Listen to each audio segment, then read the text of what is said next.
자, 다시 보겠습니다. 이 반응은 무엇입니까? 네요. 이산화탄소와 물을 재료로 이런 놈이 만들어져요. 이거 뭐예요? 소당이 만들어져요. 부산물로 산소가 만들어지네요. 하겠습니다. 뭐지? 네, 광합성 과정입니다. 이 광합성 과정에 여러분들이 알고 있는 식은 6개의 이산화탄소, 6개의 물, 소당 만들고 6개의 산소일 것이겠습니다. 그지? 근데 조금 더 엄밀히 쓰면 12개의 물에다가 이렇게 6개의 H2 이렇게 되겠습니다. 선생님 이쪽 물하고 이쪽 물하고 뭐 차이 있습니까? 한데 여기 산소 동위원소로 산소 18을 사용하면요 18 O2가 튀어나옵니다. 다시 말하면 광합성 결과 나오는 산소의 출처는 물이었거든 하겠다고요. 알겠어요? 그래서 물 입장에서는 어떤 일이 벌어졌습니까? 하면 수소가 빠지죠. 뭐라 부를래? 산화. 물이 수소가 빠지니까 산화됐습니다. 그러면 물은 우리는 뭐라 부를까? 환원제. 그렇지, 환원제라고 부르겠죠. 그래서 얘가 수소를 얻는 환원. 이산화탄소의 환원 과정이 곧 광합성 과정이라는 뜻이에요. 이해됐습니까? CH4 메테인이 산소 반응해서 CO2 이산화탄소와 물이 되는 과정을 봤습니다. 메테인 입장에서 어떤 일이 벌어졌습니까? 하면 수소가 빠지죠. 산소를 얻네요. 산화됐습니다. 즉 화석 연료가 연소되는 과정, 산화 과정이라고 보겠습니다. 그럼 누가 환원되겠습니까? 산소가 환원되겠죠? 산소가 환원되겠습니다. 산소 입장에서 무슨 일이 벌어졌다?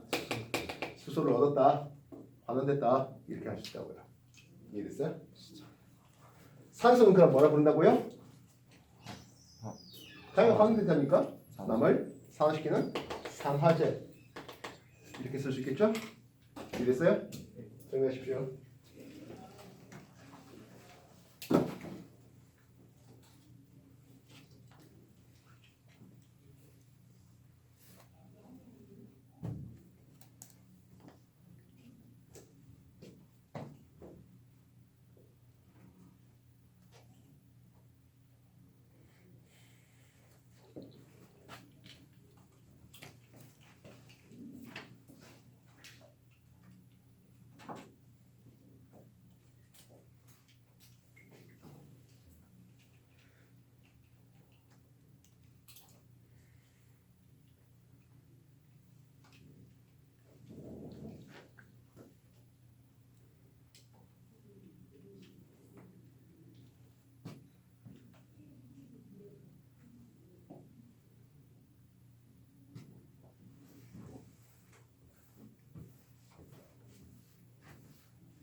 (1번을) 보겠습니다. 구리에다가 산소를 반응시켰더니 CO 산화구리가 만들어졌어요. 개수와 지점은 이렇게 쓰겠습니다.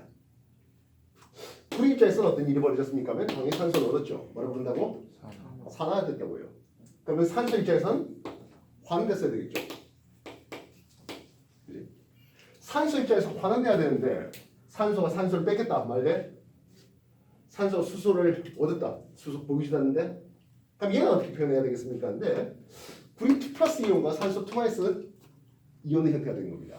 다시 말하면 산소 입장에서는 전자를 얻었다라고 표현할 수 있겠고 구리 입장에서는 산소를 얻었다, 전자를 잃었다라고 표현할 수 있겠습니다.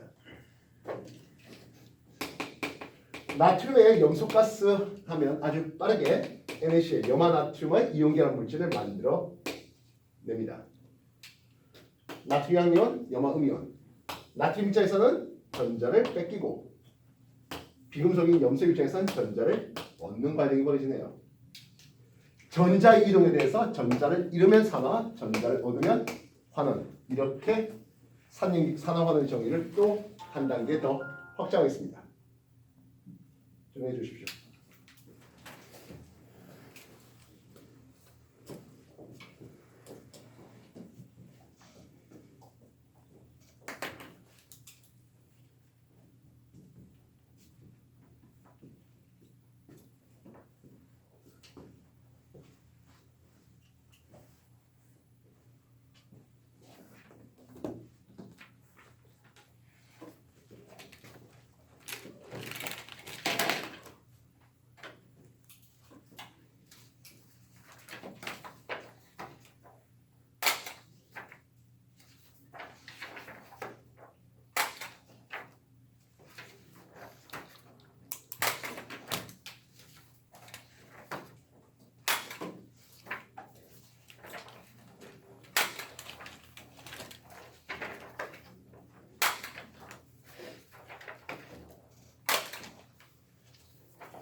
이런 거 한번 볼게요.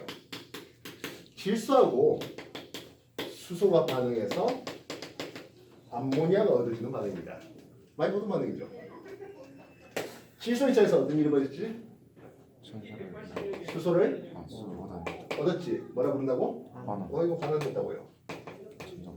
그러니까 수소 입장에서는 분명히 산화가 됐을 텐데 산소를 얻었다. 수소가 수소를 뺏겼다. 전자를 뺏겼다. 좀 이상하잖아. 그지? 그래서 한 단계의 개념이 더 있어요. 뭐냐면 산화수란 놈을 적는데요. 산화의 정도를 나타내는 수치입니다. 산소가 증가하면 산화, 감소하면 환원되는데요. 페이지 257쪽에 보면 오른쪽 여러분한테 산화수를 매기는 방법에 대해서 소개하고 있습니다. 이거는 오늘 안 할 겁니다. 다음 주에 할 겁니다. 오늘 여러분한테 이거까지 했다가 내일 머리 다 터질 거예요. 다음 주에 할 거예요. 그래서 이게 이제 산화수가 증가되는 케이스의 대표적인 예로 소개할 수 있겠습니다.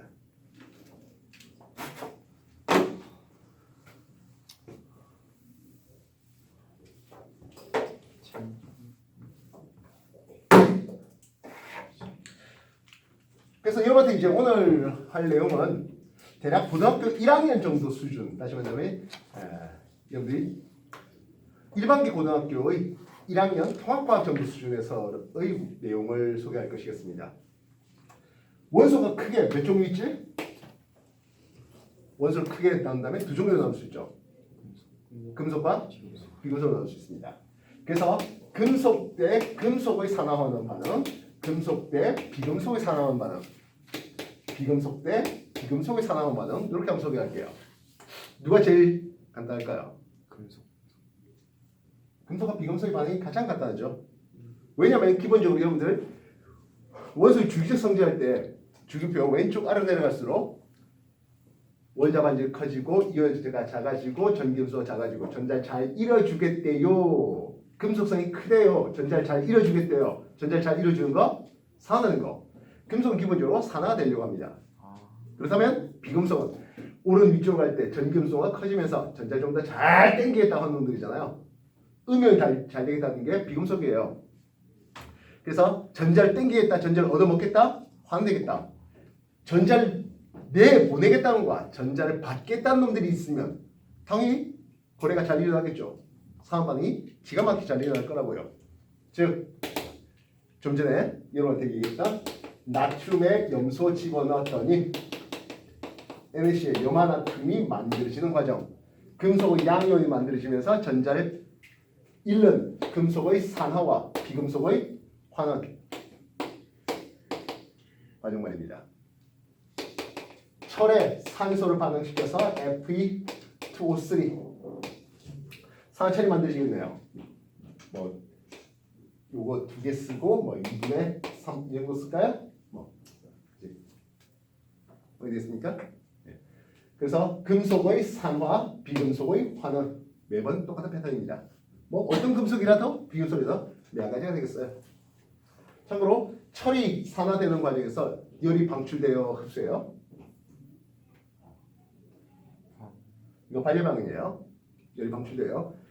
겨울철 핫팩 흔들잖아요. 그 안에 보면 철가루가 있고 이 철가루가 산화되는 과정에서 발생하는 열 에너지를 이용해서 핫팩이 만들어지는 과정이에요. 알겠습니까? 나중에 화학 반응과 열 에너지 할 때 대표적인 발열 반응으로 소개되기도 하겠습니다. 이랬어요? 그래서 금속과 비금속의 반응은 너무나 간단해요.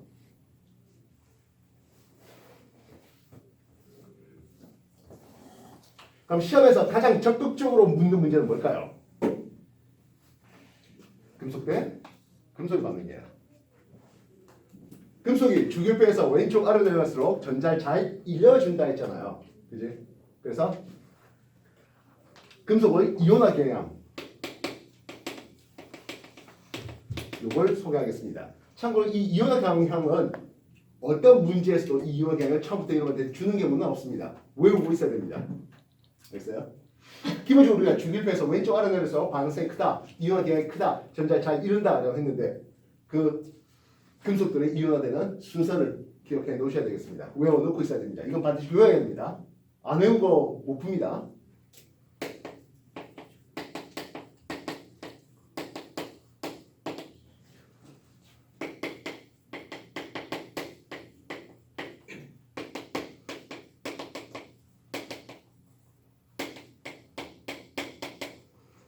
혹시 원소 이름 모르는 게 있습니까? 이거 누구예요? 그러면 칼슘, 나트륨, 마그네슘, 알루미늄, 바람, 철, 니켈, 주석, 예, 이건 주석입니다. 납, 뜬금없이 비금속에 수소가 박혀 있는데요. 이 위쪽에 있는, 즉 이쪽으로 갈수록 반응성이 크다라고 하는 놈들은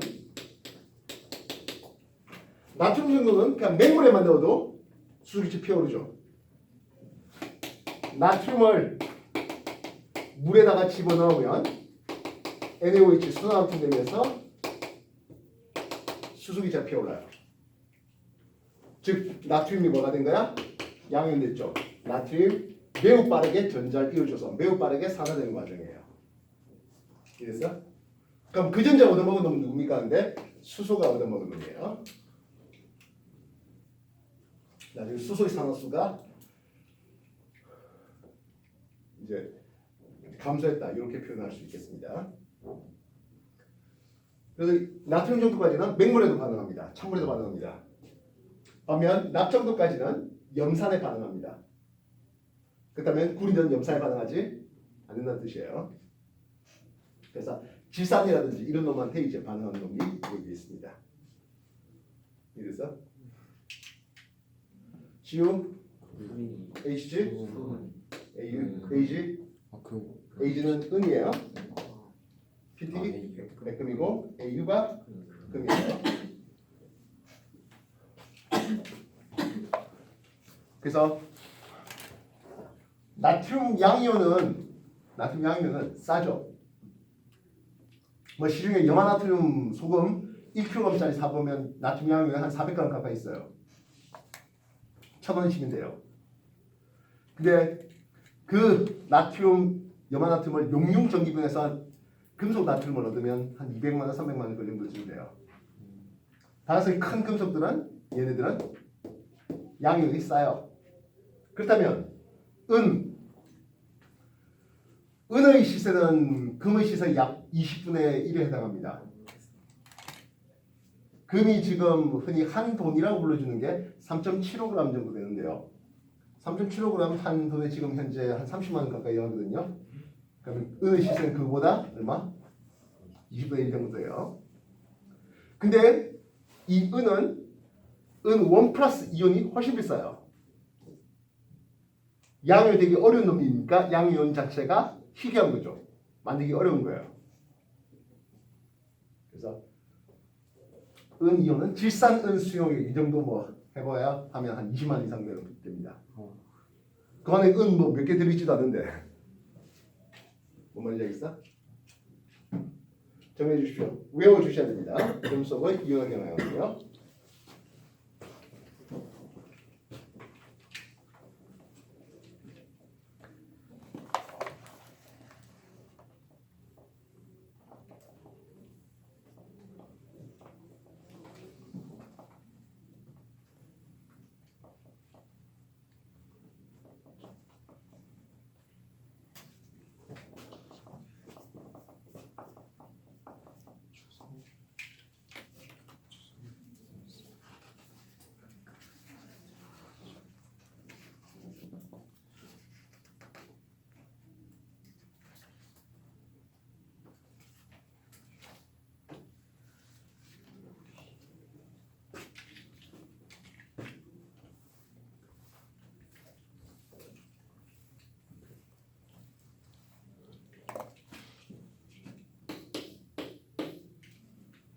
자, 여기 구리 2 플러스 이온이 있는 용액에 음이온은 반응에 참여하지 않다 보니까 아연을 넣어봤습니다. 어떤 일이 벌어지겠습니까? 하네요. 아연이라는 놈은 구리보다 반응성이 커요. 반응성이 크다는 것은 내가 전자를 더 잘 잃어버릴게 라고 하는 놈이에요.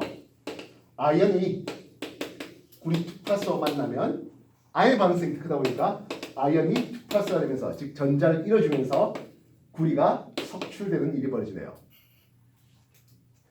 참고로 구리 2 플러스 이온의 색은 푸른색이죠. 반면 구리 원소의 색은 어떤 색입니까? 예, 검붉은 색이 되고 있습니다. 이해했어? 그럼 용액은 구리 2 플러스가 줄어들기 때문에 용액의 색깔이 점점점 옅어지겠고 아연판에 요 구리가 달라붙으면서 검붉은색이 되어버립니다. 이해됐어요? 그래서 아연 입장에서는 전자를 뺏기고 구리 2 플러스 이온은 그 전자를 얻어먹겠네요. 뭐 2개 표시해줘도 상관없겠습니다. 이해됐습니까? 자, 이 경우는 2 플러스 2 플러스다 보니까 용액 속에 이온 개수는 변함이 있다 없다? 없네요. 그렇다면 Ag1 플러스 은 이온인데다가 금속 구리를 넣습니다. 구리가 반응성이 작지만 그래도 은보다는 반응성이 크네요. 어떤 일이 벌어진다고요? 구리에 은 이온이 있으면 구리 2 플러스가 되고 은이 섭출됩니다. 1 플러스 2개가 사라지더니 2 플러스 하나가 나왔어요. 이온수 어떻게 됐어? 감소했네요. 이해됐습니까? 됐니?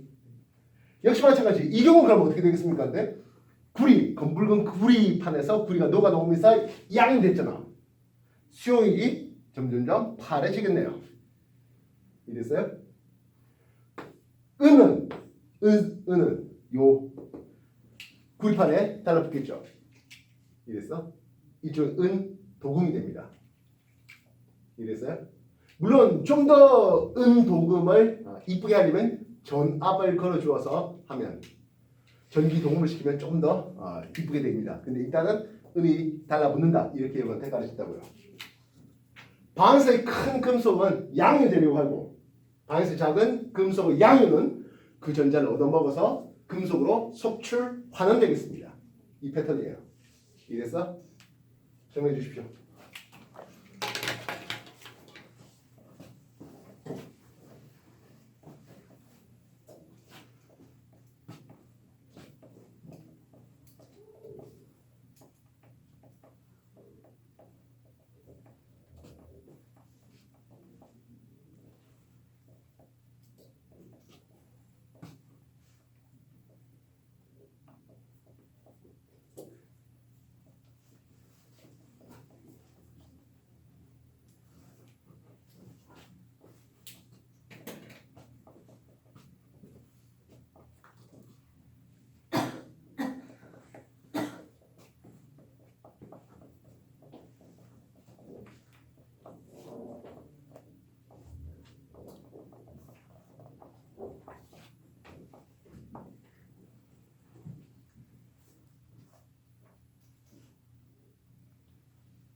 금속을 이용해야 이거는 반드시 외워놓으셔야 됩니다.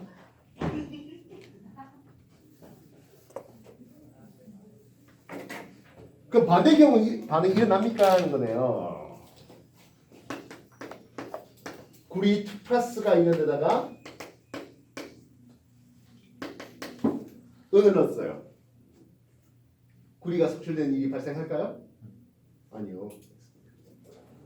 이해되셨어? 그럼 반대로 이렇게 하는 거죠. A2 플러스가 있는 데다가 금속 B를 넣었는데 용액의 색깔이 바뀌었대. 금속판의 색깔이 바뀌었대. 금속판의 밀도가 바뀌었대. 금속판의 질량이 바뀌었대. 그럼 반응이 일어난 거잖아. 반응이 일어났다는 뜻은 금속판의 색이라든지 금속판의 질량이라든지 용액의 색이라든지 용액의 밀도라든지 이런 것들이 변화했다면 반응이 일어난 거죠.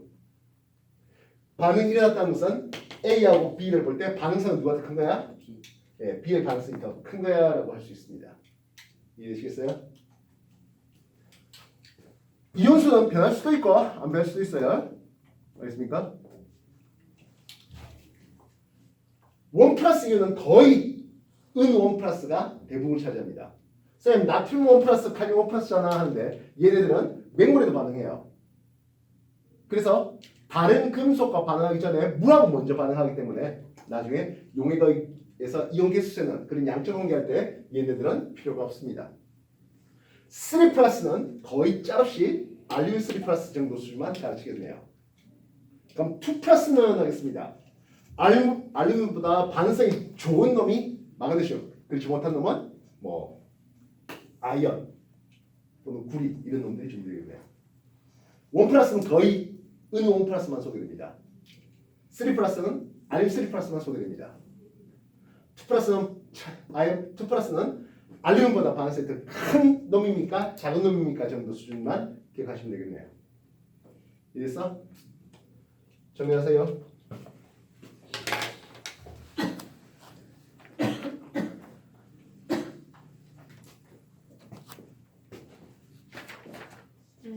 예. 예, 갔다 오세요.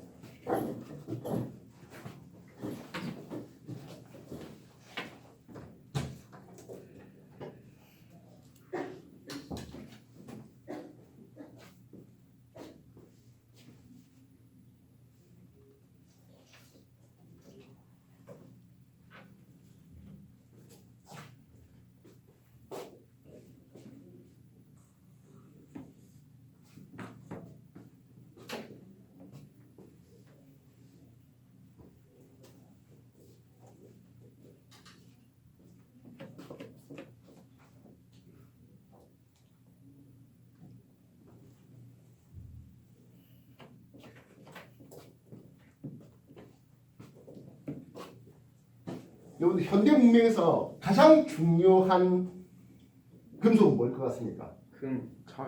철이죠. 철이죠.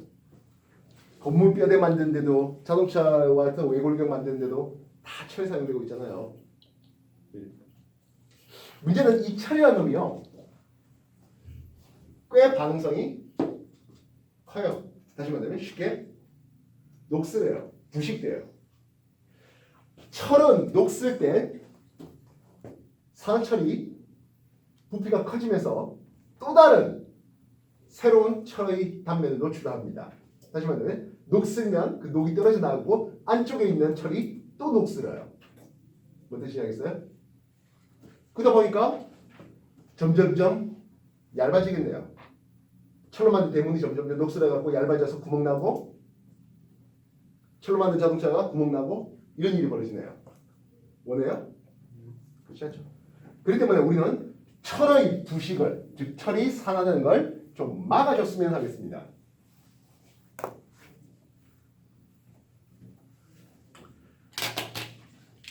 시험관 준비해봤습니다. 모습 이렇게 해놨네요. 철이 부식되는 정도를 봤더니 꽤 잘 부식되는 것을 보았습니다. 철못이라고 할게요. 이 경우는 어떤 일이 벌어졌습니까? 물하고 산소가 둘 다 있어요. 그랬더니 부식이 꽤 잘 되네요. 다시 말하면 이게 일반적인 상황이죠. 그렇다면 철못을 준비하고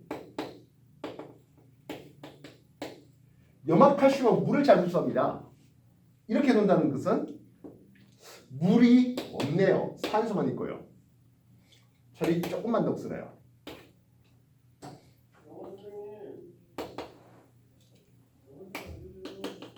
물을 가득 채워놨습니다. 근데 이게 끓여서 식힌 물이에요. 이 위에 기름도 있네요. 그렇다면 끓여버리니까 이 안에 물 속에서 산소가 다 날아가 버렸죠. 산소가 없어요. 그런데 녹이 조금밖에 안 나요.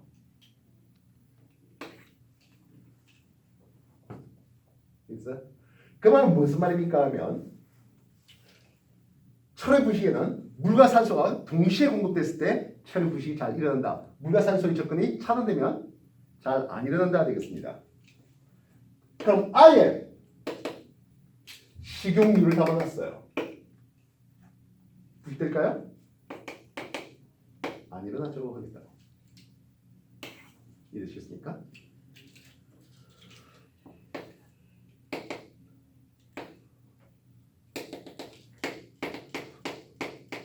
소금물이에요. 부식을 알루미늄 정도가 엄청나네요. 즉 물과 산소가 있는 데다가 플러스 알파 뭐도 있다? 전해질도 있으면 녹슬는 게 월등히 더 빠르게 일어납니다. 바닷가에 배에 별도 장치 없으면 금방 녹슬는 이유가 이런 거죠. 인천 번호판의 중고차 값은 좀 쌉니다. 바닷가 이제 그 소금물에 좀 절여졌을 확률이 높지 않냐 하는 의심 때문에요. 알겠어?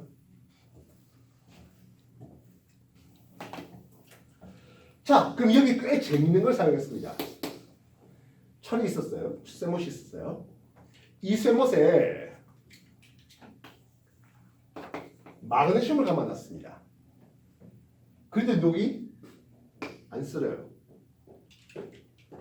분명히 물도 있고 산소도 있고 물도 있는데 마그네슘이라는 철보다 반응성이 더 큰 금속을 감아놨더니 녹이 안 쓸어. 이 도대체 왜 그래야 하네요. 마그네슘이라는 놈이 반응성 자기가 더 좋잖아. 내가 먼저 산화될게. 철로 좀 기다려. 마그네슘이 먼저 산화되고 마그네슘이 먼저 전자를 잃어주고 철. 넌 좀 반응성이 작은 놈이니까 나보다 반응성이 작은 놈이니까 기다려. 산화되지 말고 기다려. 이렇게 되는 거예요. 이걸 나중에 음극화보라는 이름으로 소개되겠습니다. 알겠어? 그럼 철보다 반응성이 더 작은 금속인 구리 같은 놈들이 부착시키면 어떻게 될까요? 이제 반대로 철이 야 내가 먼저 산화될게. 너 구리 기다려. 이러고 있겠죠. 구분하겠습니까? 정해 주십시오.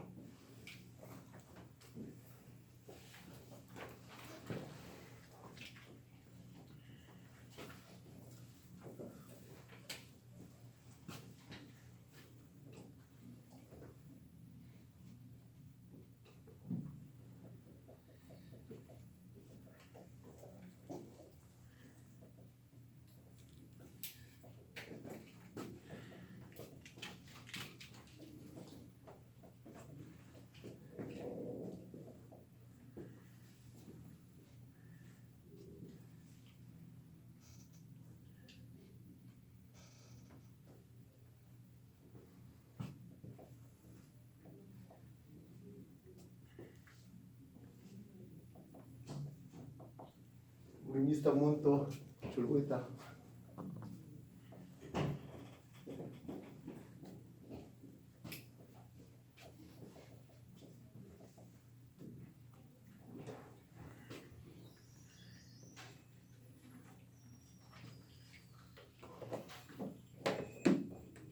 그래서 철의 부식 다시 말해서 녹쓰는 거죠. 사는 거예요. 요것을 방지해 보려고 합니다.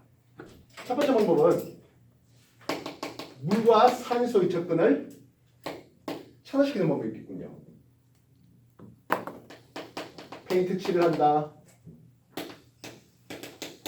기름칠을 하자 이런 것들이 대표적인 방법이 되겠습니다. 또한 철보다 반응성이 작은 금속으로 도금하는 거네요. 도금인데요. 철보다 반응성이 작은 금속, 예를 들어서 금도금을 하겠다, 은도금을 하겠다, 구리도금을 하겠다 이런 것들입니다. 이래서 도금, 뭐 또 니켈 같은, 크롬 같은 이런 도금을 하는 거죠. 특히 크롬 도금은 이제 수도꼭지 보면 반짝반짝하지 않습니까? 그 크롬 도금 되어 있는 것들이에요. 요즘엔 크롬 대신 크로뮴 이렇게 뭐 발음하기도 하죠. 그래서 물과 산소의 접근을 차단하는 방법이 있겠습니다. 두 번째, 철보다 반응성이 더 큰 금속의 희생을 통한 음극화 보호예요. 즉 철에다가 부착을 시키면 철보다 반응성이 더 큰 아연이라든지 마그네슘을 사용하겠습니다. 이래서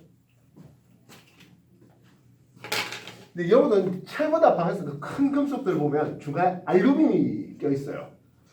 그죠? 네, 알루미늄을 사용하면 안 됩니다. 왜 그럴까요? 비싸요. 예? 네. 알루미늄은 마그네슘이나 이런 것들보다는 훨씬 싸요. 알루미늄은 은과 보호 재료로 마뜩하지 않는데요. 여러분들 그 알루미늄 창틀, 알루미늄 샤시 보셨잖아요. 알루미늄 샤시, 알루미늄은 반성이 큰 금속인데 왜 저걸 놔둡니까? 근데 알루미늄은 산화 피막이 매우 치밀해요. 그래서 바깥쪽에 산화된 산화 피막이 들고 일어나지 않아요. 철은 들고 일어나잖아요. 그래서 안쪽 철이 노출되는데 알루미늄 그렇지 않아요. 그래서 알루미늄을 이노다이징이라는 이름을 쓰는데요. 바깥쪽에 산화 피막을 만들어서 그렇게 해서 안쪽에 알루미늄이 보호됩니다.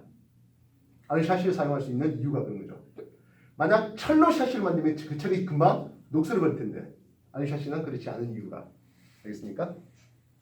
알루미늄의 치밀한 산화 피막을 통해서 안쪽 알루미늄이 보호됩니다. 다시 말하면 여기 알루미늄 썼다가는 알루미늄 내가 산 안 될래 하고 치밀한 산화 피막을 만들어요. 이랬어?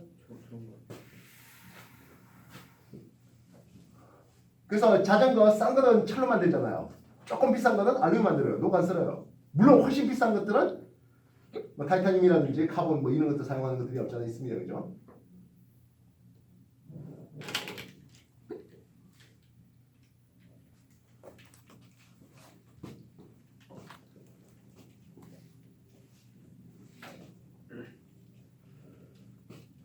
주의하셔야 될 것은 이 두 개를 연결할, 예를 들어서 철로 만든 탱크가 있겠죠.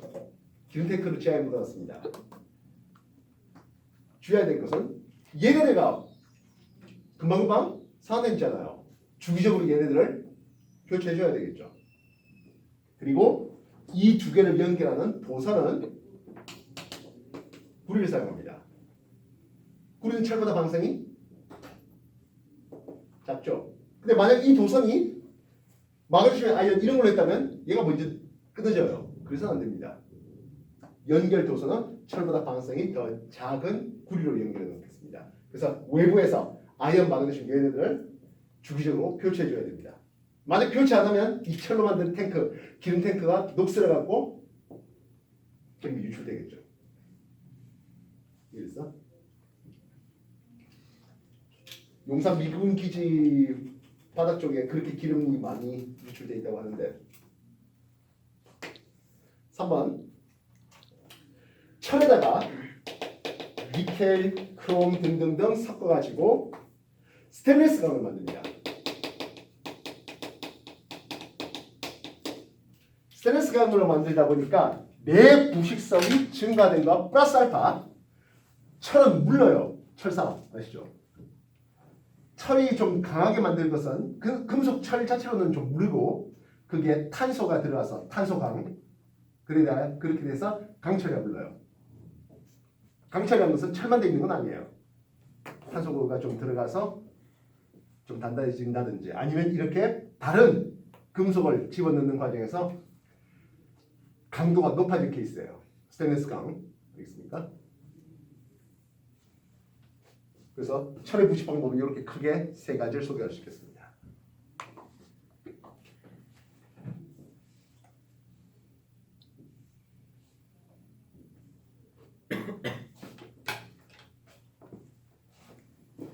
정리하세요.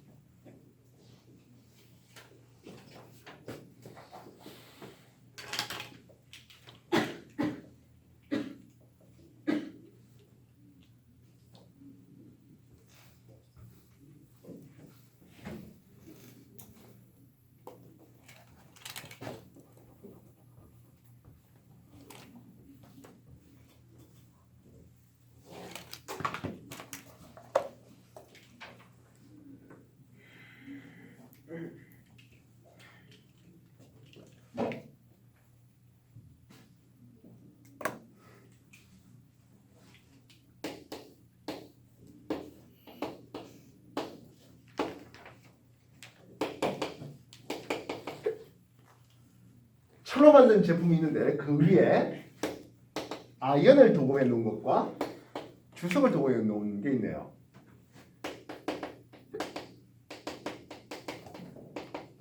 철로 만든 강판 위에 아연을 도금했습니다. 아연 도금 강판 이걸 우리는 함석이라는 이름을 씁니다. 그럼 주석 도금 강판은 양철이라는 이름을 써요.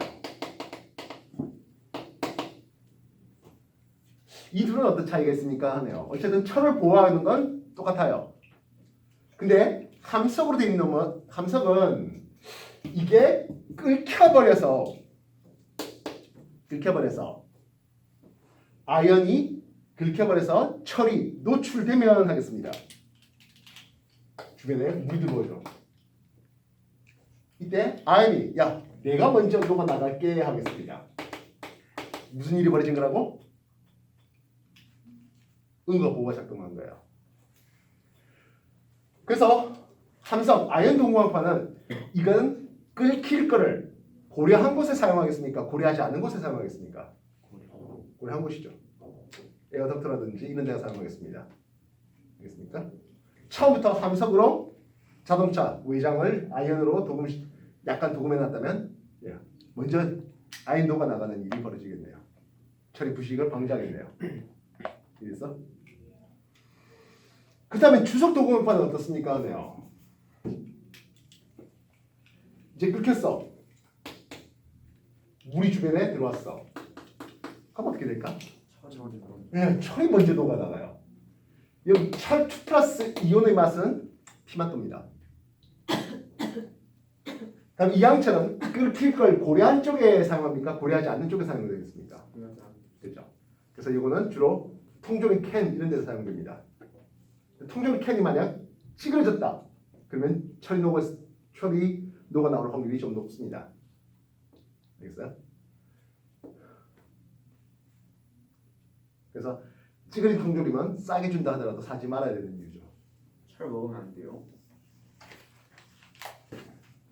콜라인데 피맛 돌아요. 원하세요? 지금은 뭐 경기도 같은 데는 밤 10시 수업 제한이 있잖아요. 이제 그런 거 없었을 때 새벽 2시, 3시 이때도 수업이 시작했거든요. 그때 고3들한테 이제 뭐 수업 밤늦게 하니까 야식으로 뭐 족발 같은 거 시켜주면서 콜라 피맛 도는 콜라 맛을 봤어요. 이랬어? 자, 한 10분간 좀 휴식하고 요 프린트로 문제 풀겠습니다. 여러분 책으로 풀 건 아니에요. 알겠습니까? 네. 뒤로 넘겨.